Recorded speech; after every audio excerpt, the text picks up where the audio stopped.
Hello and welcome to the Manna at the Tap podcast, an online spiritual formation community known as Tapestry Ministries.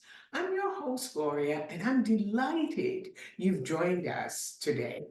It is Tuesday, the last day of April, April 30th, 2024, and the lectionary text is from the practical book of wisdom in the New Testament, the book of James. Today, we will explore where wisdom can be found in chapter 3 and the two verses allocated by the lectionary reading, verses 17 and 18. So let's set the context of the book of James. It is very similar to the book of Proverbs in the Old Testament. It is very focused on practical action in a life of faith. It calls the people of God to act and live as people who truly belong to God and whose lives will produce good fruit. Now let's talk about the author of this book. James, widely believed to be Jesus's half-brother, has an intriguing story. He wasn't a follower of Jesus during his earthly ministry, but he quickly rose through the ranks and became one of the chief leaders in the church in Jerusalem. It's fascinating that the book of James was likely the first New Testament book written. For James, faith is not about abstract propositions. The book lays out practical ways to live our lives despite trials and difficulties. What we need to do is to call on God for wisdom. Beginning at James chapter 3, verse 1, the focus is on how people in the community of faith interact with each other. The emphasis is on understanding that there are two kinds of leadership. There is godly leadership that leads to wisdom living, and there is worldly leadership, and that is the contrast.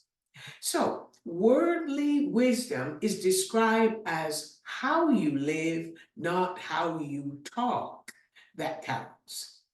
Having mean-spirited ambition isn't wisdom. Neither is boasting that you are wise. Be aware when you twist the truth to make yourself sound wise.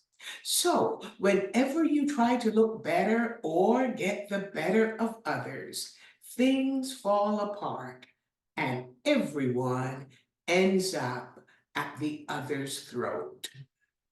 Have you ever experienced what James described above? I have. It's time to meditate now on godly leadership that produces wise and understanding leaders. The work of these leaders is described as building a reputation for wisdom. To achieve that, you must live well, you must live wisely, and you must live humbly. The qualities of wisdom are explicitly described in the two verses of our lectionary text. Let me read them to you from the Message translation. Real wisdom, God's wisdom, begins with a holy life, lived in the gentleness of wisdom and characterized by getting along with each other. This wisdom from above is first pure. It is gentle, peaceable, reasonable, obedient, overflowing with mercy and abundant blessings. Not hot one day and cold the next, and not two-faced. Jesus' first teaching was the Sermon on the Mount.